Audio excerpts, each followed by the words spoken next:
In this busy modern life, there are all kinds of triggers. Where's the trigger? The picture of fancy lifestyles posted on social media triggers our jealousy and our anxiety. The unkindness of the boss triggers grief and pain. The unsatisfaction of current life situation triggers fear to jump out of the comfort zone, and also the self-sabotage when we fail to make change. Many of the external factors in our lives triggers negative emotions and make it more difficult for us to keep focused on our goals and build a life we want. However, there is one common factor when it triggers. Usually it triggers very positive energy and attitude for us to put effort in work to be productive to build the life we want. And this factor has extremely easy access to. Actually, it's been with us all the time. Are you ready to unveil this secret with me? Let's go.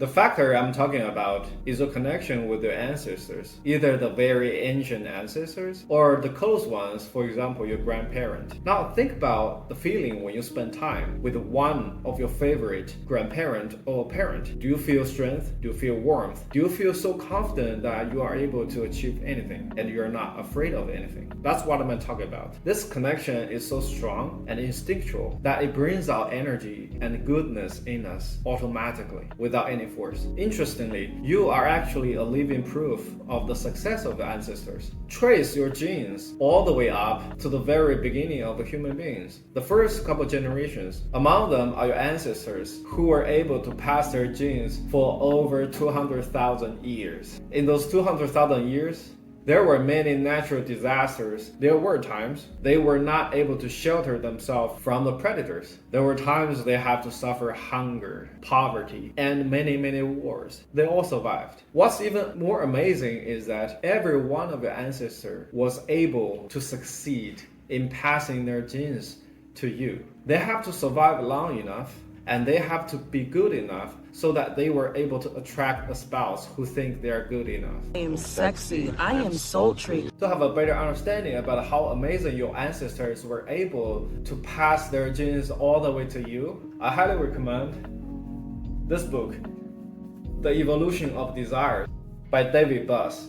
It's not an easy job to survive and pass the genes for over 200,000 years. You are lucky. You are the ultimate result of a long series of successful stories. Now feel proud of your ancestors, including your grandparents and parents. Would you like to return the favor and make them proud of you? Now the question becomes, what will make them proud? There is one general answer to that. Take their torch and continue their successful stories, which is pass your genes to the next generation. You're not doing that for yourself only. It's also for your ancestors to continue their will, to fulfill the natural, holy instinct. So then how to successfully pass your genes? I think the first of all is make ourselves useful. The process of natural selection is very interesting. In every generation, there will be individuals not be able to pass their genes because they are not useful. They were not able to adapt to the current environment. For us modern human beings, being useful means be able to adapt this modern society and be able to succeed in this society and what it takes to succeed.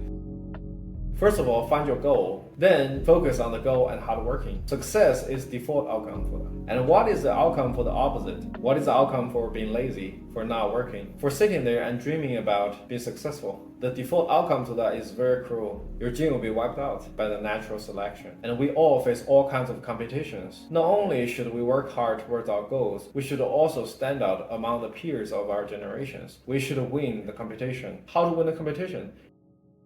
In addition to hard working, in addition to focus on a clear goal, we should also have the confidence and the courage to compete. A weak mind is not for winners. A weak mind is for losers. Winning is only for the strong mind. Winning is only for the brave heart. Another aspect of making your ancestors proud is to be the best example for your descendants. Make your descendants proud of you, just like how your ancestors have made you proud of them. And by setting a great example, you also increase the chance that your descendants will succeed and will be able to continue the successful story of your ancestors and you. My final point of how to make your ancestors proud is do not waste your opportunity.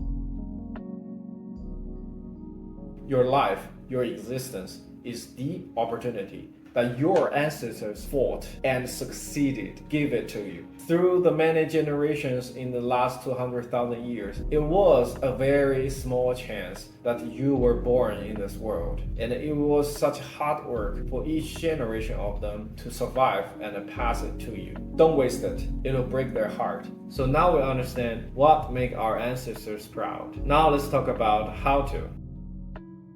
First of all, to stand out in your generation, you cannot be mediocre. Mediocre effort brings mediocre results, and extraordinary efforts brings extraordinary results. To stand out, you have to give extraordinary effort in the doing to achieve your goals. The second thing we can do is to explore. Think about the living environment for your ancestors. In the prehistorical time, our ancestors have to fight predators and have to hunt for themselves. They suffered from being prey. They suffered from hunger. They also lacked the necessary knowledge to pull them outside of many difficult situations. And think about how many wars there have been in human history. Many people died because of wars. In the modern society, we are living the best time right now. There are abundant opportunities everywhere. There is so much resource. Because of the internet, we have access to almost all information that we need. Just like how our ancestors got out of their original continent, now with the abundance of knowledge, tools, and information, we can and we should explore harder. My third point is that we have to suffer and persevere. If we do not put us in a situation which is hard enough, we really cannot grow. Whenever we complain about the harshness of our life, of the reality, just think about the reality of our ancestors. They suffer hunger, they suffer wars. Their average lifespan is much shorter than us. They don't have the adequate knowledge and medicine to cure disease. They definitely don't have all the tools created by science in nowadays. How much harsher their reality is. However, they succeeded to persevere and fight through so that you were able to experience the great life today. So let's throw ourselves in hard situations and grow fast from there. Success demands difficulties. Let me go back to the trigger I mentioned in the beginning. Now we understand how amazing a journey our ancestors have been through to bring us here alive. And there is amazing fact. You are carrying the genes of your ancestors. You carry 1/4 of one of your grandparents, and half of you is made by one of your parents. They are in you. So whenever you feel weak, you feel terrible, just imagine that each cell of you contains part of every ancestor. They are watching you. They are living in you. They are living through you. When you feel weak, when you feel terrible, when you are drowning in negative emotions, when you feel unproductive, and whenever you make a choice, just think about how you're feeling, what you're doing, or the choice you are going to make. Is that what your ancestors wanted? Would that be proved? Would that make your closest grandparent proud of you? Or is it going to disappoint your most lovable parent? They are watching it. They are experiencing it through you. Part of them live in you. That's the trigger I'm talking about. Whenever you feel difficulty, whenever you feel hard to make a choice, whenever you feel tired or lazy to work hard, what would they think? Just think about, are they proud of you, proud of your behavior, and proud of your choice? I lost my last grandparent last year, and he is the closest grandparent I have. It was a sad moment, but interestingly, I always feel that he's watching me. And whenever I feel sad, whenever I feel tired, whenever I feel like shit, I imagine my grandpa looking at me and supporting me. Then I immediately feel so powerful. I will get up and carry on whatever burden I have and go do the right thing. And the right thing becomes very clear. What I really want to do becomes very, very clear. Try it and let me know how it feels. I would like to invite you to join me to make our ancestors proud and pass our pride to the later generations who will make us proud. Thank you for watching this video. I'll see you next time.